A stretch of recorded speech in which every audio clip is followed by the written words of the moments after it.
Welcome to Musings of a Cigarette Smoking Man. I'm Stephen Lee. It's April 29th, 2025, a Tuesday. Thanks for being with me. First I'm going to get it started. This is our first episode, or my first episode, because I'm the only one here. I'm just trying something out. Hopefully it works out. If it doesn't, oh well. The skin off my teeth. I want to start off by talking about Donald Trump. He's in the news every day. There's something new about him. And the left has built him into some sort of Hitler, for lack of a better word. Donald Trump is not a Hitler. It's quite obvious. Hitler was responsible for the extermination of millions of people in a world war. Donald Trump lowered your taxes. He hurt your feelings. But he's only done things that have been controversial, but they've not been anything out of the ordinary that other presidents haven't been talking about doing forever.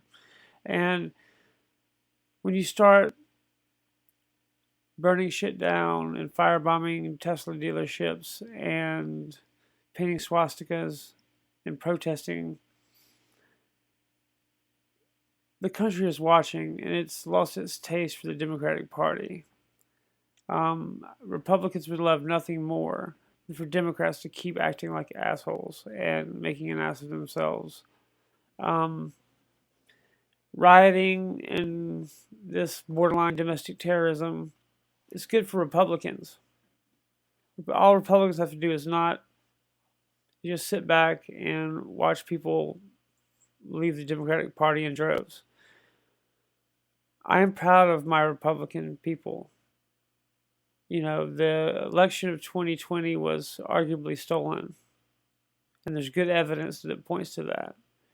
And the silent majority didn't go out and riot, and they didn't burn shit down, they didn't start shooting things. They went about their lives and waited patiently for the next election to vote and made their voice heard the legal way. And they did. And all of this talk on the left about how MAGA men are dangerous and all this is total nonsense. MAGA guys are among the most law-abiding of all citizens in this country. And it's obvious to anyone paying attention who the good guys are in this. And history is going to vindicate Donald Trump and MAGA.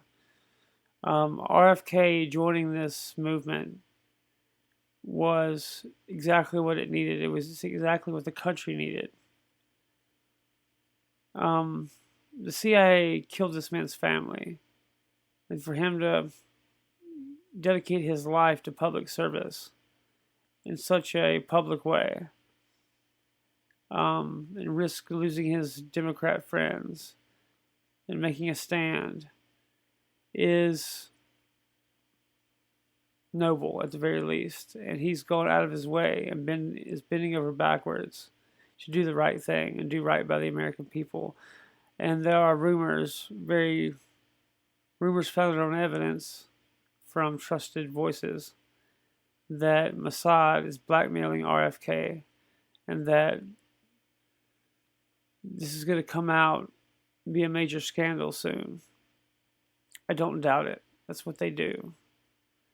Mossad and Israel, the Israel lobby, AIPAC, AIPAC, is the most powerful lobby in the country and puts Israel's needs above the needs of American citizens, and it's been going on for a long time. One could argue for hundreds of years, ever since the founding of the Federal Reserve and our subjugation by European central banks.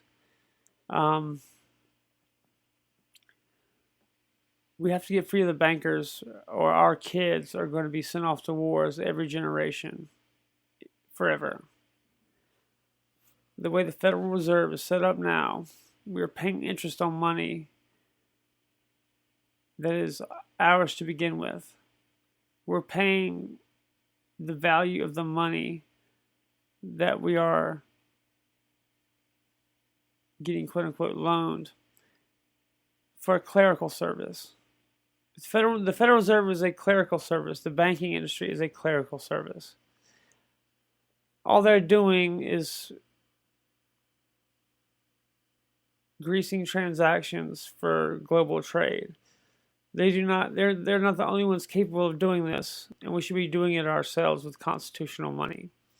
Most all our problems can be solved by getting back to a constitutional monetary system.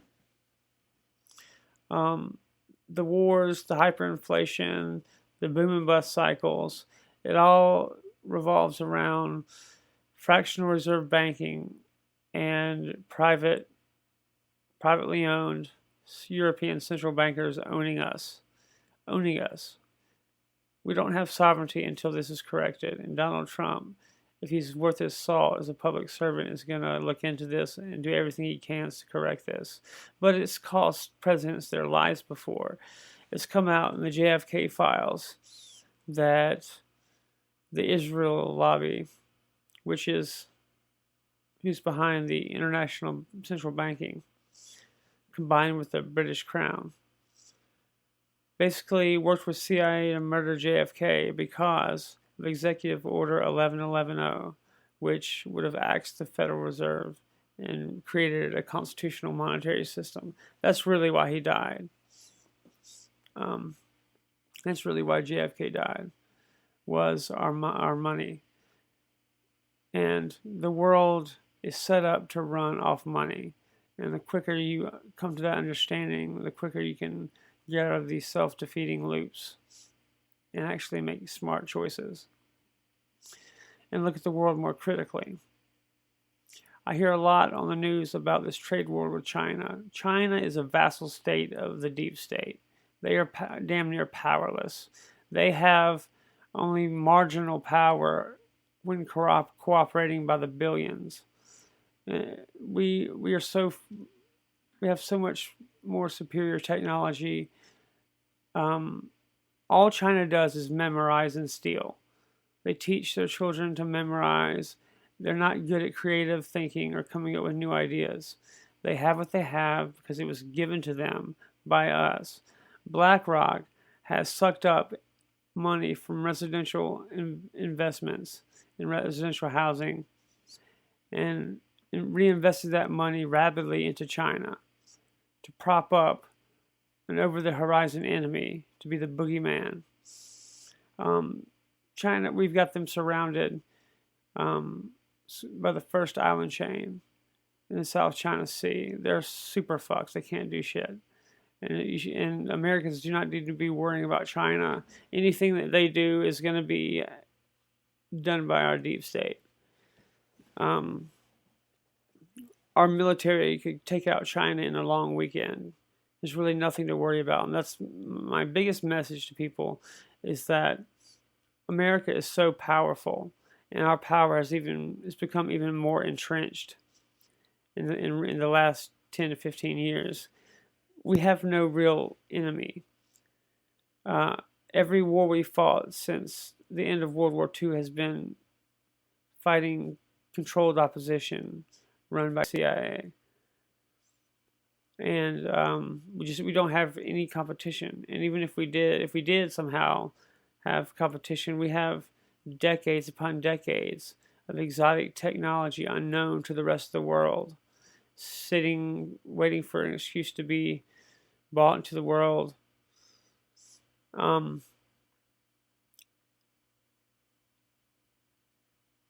The economic bargaining power of American citizens is so powerful. It can defeat ancient gods and all the communist hordes of Asia combined. I mean, there's just no contest. So I tell people, get off your phone, stop being told what to think and what to do and what to be afraid of by the media.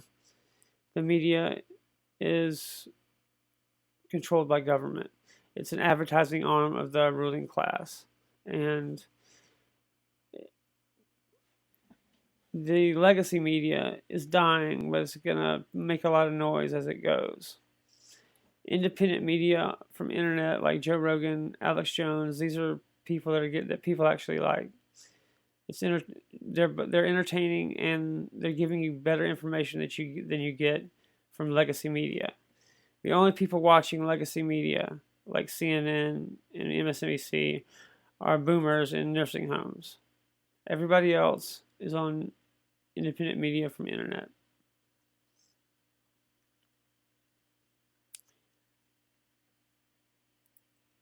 RFK has been talking about banning or decoupling the scheduling of the COVID vaccine for children, which is obvious. It's the obvious right thing to do. Kids have such a minuscule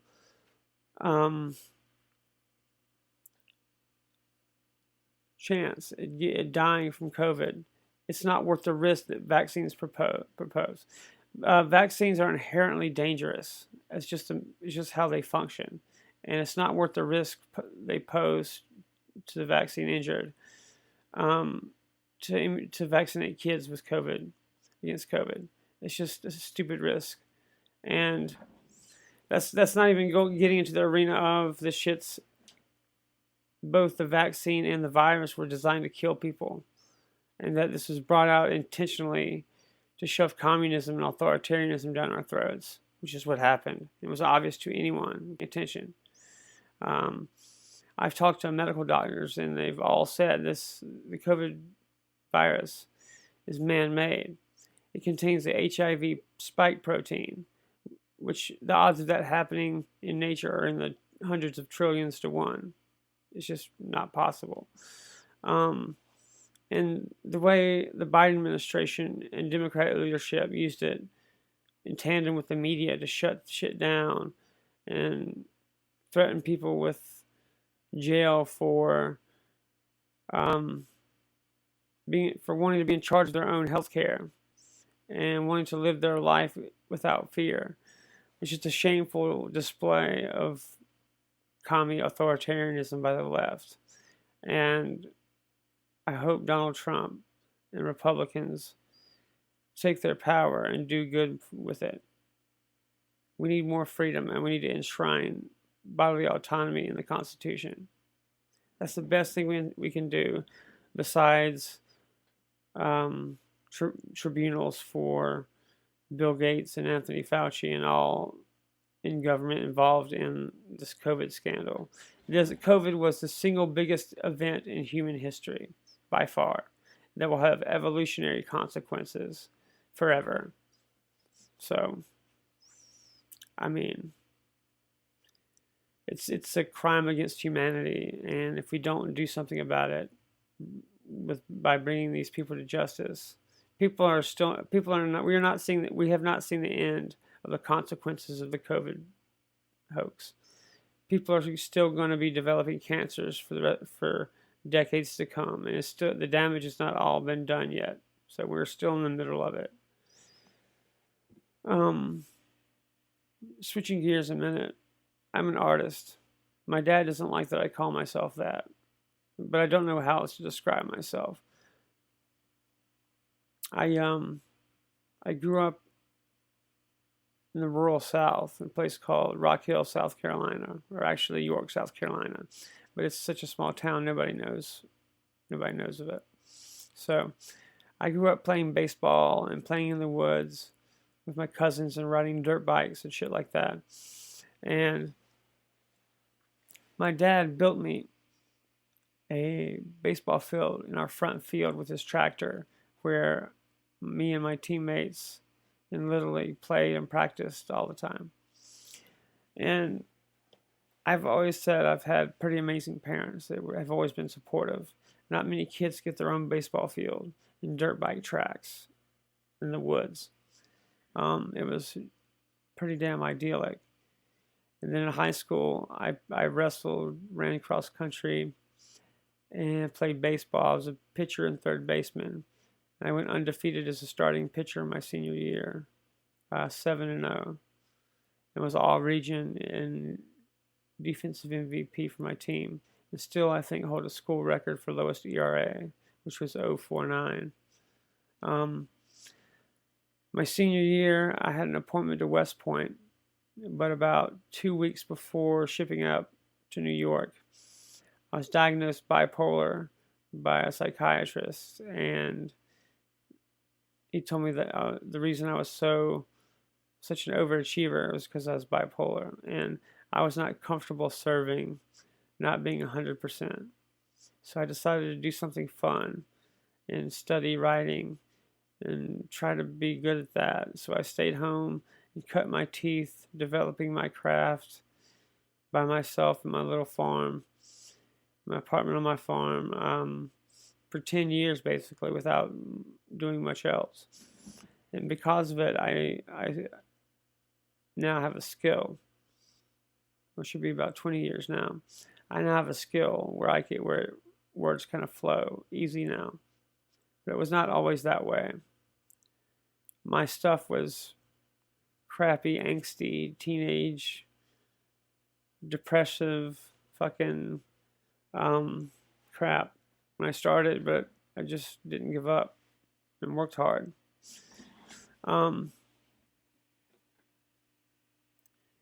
So in 2007, I was a semi-finalist for the PEN Emerging Voices Fellowship in UCLA.